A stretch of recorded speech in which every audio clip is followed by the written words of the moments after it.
Let's start with these comments, Stevie Nicol. And when Michael Owen makes them and says, I don't know why he left the Premier League to go to Bayern Munich, he was mad for doing so, you knew that the journalists were going to respond. And they have responded with the question back to Harry Kane, what do you make of these? Unsurprisingly, Harry Kane was not really getting involved and not really being the fish in the water that bites on the bait. First of all, what did you make of the comments made initially by Michael Owen, who was saying that Harry Kane should not have swapped the Premier League for the Bundesliga? Well, the first thing that came to my head was, hold on a second, that's exactly what you did. that was the first thing. I don't understand it, to be quite frank with you. Harry Kane 100% had to leave Tottenham, in my opinion. His time there was done. Yes, he could have stayed in the Premier League and broke the goal scoring record, but I mean, quite frankly, nobody talks about goal scoring records, do they? They talk about championships and talk about medals, cup finals. And so to stay in the Premier League, I don't really think that was an option, if I can remember clearly. Daniel Levy wasn't going to let him go to anybody in the Premier League. And I'm not 100% sure that by the stage that Harry Kane was gone, people were going to pay the amount of money that Spurs wanted as well. So I don't see it as being a bad move at all. I think it was a great move for Harry Kane. He went to one of the biggest clubs in the world, and he got that championship that he was after. Well, that winner's medal, let's be honest, that he was after, and that shut everybody up. So yeah, I don't get it. I don't understand it. It was a situation where he couldn't really stay in the Premier League, I don't believe. And Bayern Munich, for me, was a great option. As I said, one of the biggest clubs in the world.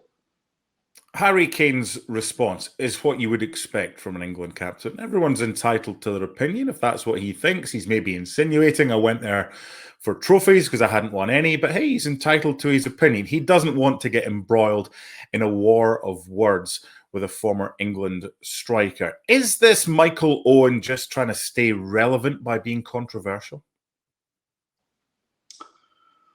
I'm not so sure that he wasn't just asked the question and then he started talking. Sometimes when you don't think before you speak, you get yourself in trouble. And I would think that, I think it was a podcast Michael Owen was on.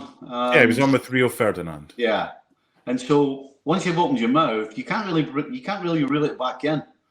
I would suggest that's what happened. As I started with, it's a bit hypocritical when you leave the Premier League to go to Spain. You kind of do the same thing. You go to one of the biggest clubs in the world. So yeah, I think he was asked a question. I think he didn't think about it long and hard, and he ends up putting his foot in his mouth. Yeah, he's pretty good at that. Harry Kane's future at Bayern, his contract is until the summer of 2027. However, there is a release clause that goes down as we approach that. Do you think he'll end his career playing for Bayern in the Bundesliga? If not, where do you think he wants to end his career?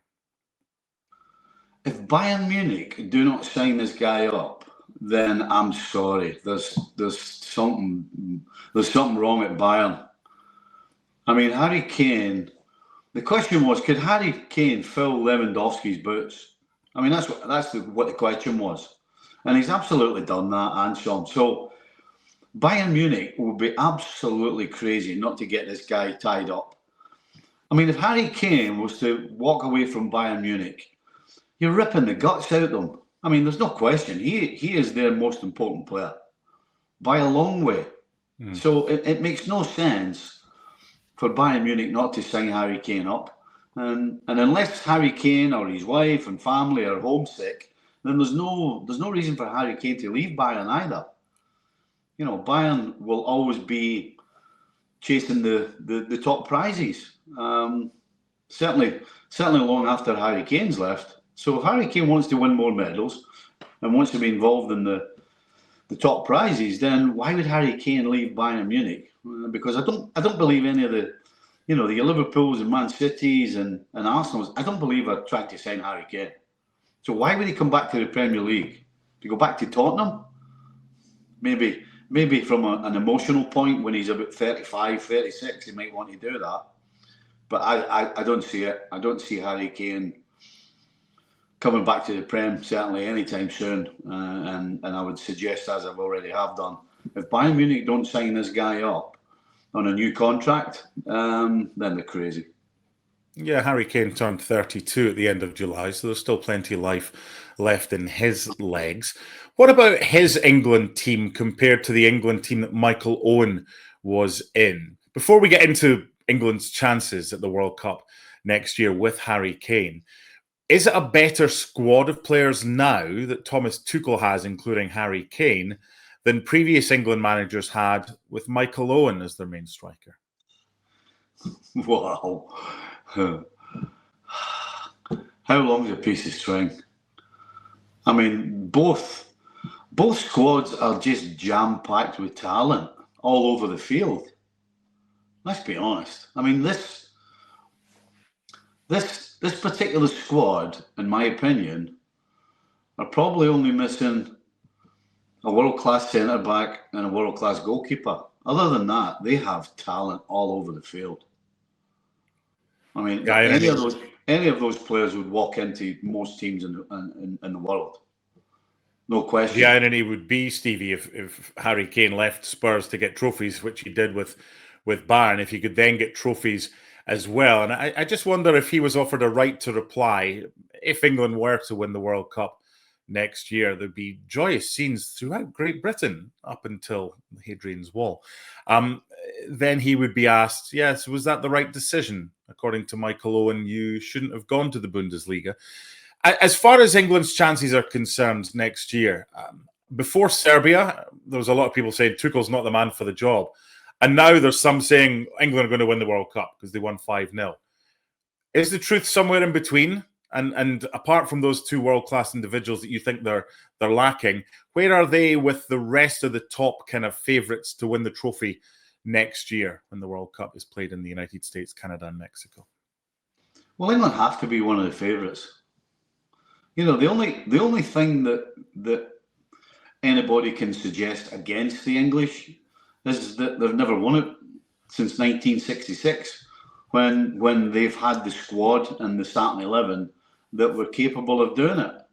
And so really they're in the position right now that they've been in a few occasions. They have a team that's capable of winning it, but they have to produce it when it matters most. And they haven't quite gotten over the finishing line. I mean, that really is the only thing that's missing. And certainly this England squad, no question, have to be one of the favourites. Clearly your Argentinas, your Spain, they for me are the two big favourites. I think after that, England absolutely are in the category of they can win the World Cup, but they have to get it together when it matters most, which unfortunately from them, they've been so very close a lot of times, but still no coconut. They certainly have come close under previous managers and definitely at the Euros. This is interesting. Thanks to producer Rob for coming up with this one. Here's the team in Michael Owen's last England game. It was Fabio Capello as manager, and it was a 1-0 victory over Ukraine, with Peter Crouch getting the goal in 2009 in a World Cup qualifier. David James in goal, Glenn Johnson, Ashley Cole, John Terry, and Matthew Upson. Sean Wright-Phillips, Frank Lampard, Steven Gerrard, Michael Carrick, Peter Crouch, Michael Owen. The best England have right now, is it better than that England team?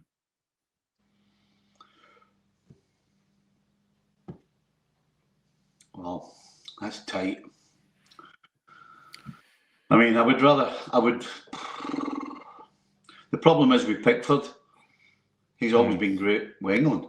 You know, I can't honestly say that I think he's a world-class goalkeeper, but he's always been fantastic with England.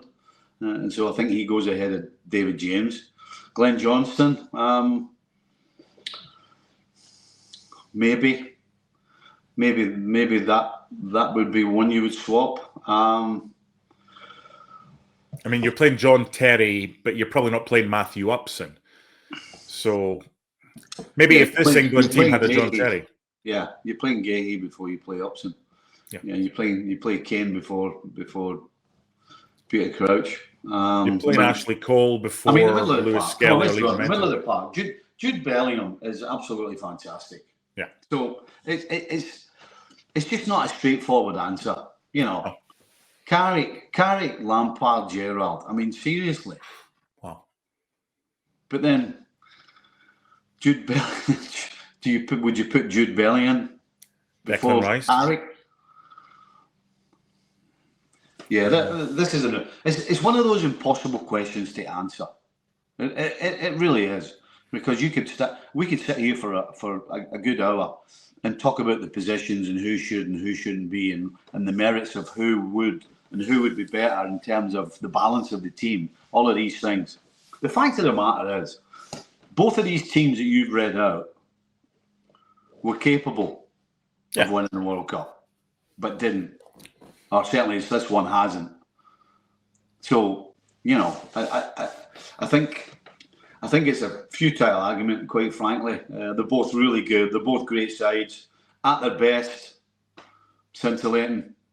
But at the worst, capable of pulling off a horrible result that ends the party. So, yeah, I mean, they're both the same. They're both sacked, but they're both capable.